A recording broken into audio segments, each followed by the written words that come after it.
और नाज़रीन, बांग्लादेश के बाद अगली बारी भारत की। बांग्लादेश के अवाम ने गैर जमहूरी क़ुव्वतों को मुस्तरद कर दिया है। तालिब इल्मों की तहरीक शेख हसीना वाजिद के 16 साला खौफ पर मबनी इक़्तिदार के खात्मे का बाइस बनी। शेख हसीना वाजिद की हुकूमत का तख्ता उल्टाए जाने के बाद भारत में तशवीश पाई जा रही है। मोदी की बीजेपी और हसीना वाजिद की अवामी लीग सियासी पार्टियों के लबादे में गुंडागर्दी की मुनज़्ज़म तंजीमें हैं।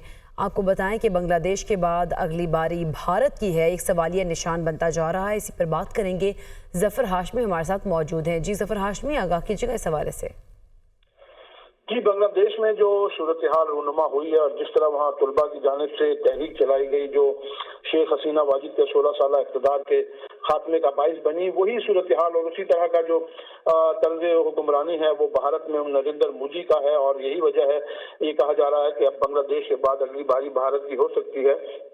और तालिब इल्मों की तहरीक जो है भारत बांग्लादेश में, उसने शेख हसीना वाजिद के 16 साल इक़्तिदार को, जो खौफ पर मबनी इक़्तिदार था, जिसमें अवाम को जो है वो बहुत ज़्यादा खौफ और हिरास में मुब्तला कर दिया गया था अपने फाशिस्ट तर्ज हुक्मरानी के बाइस शेख हसीना वाजिद ने।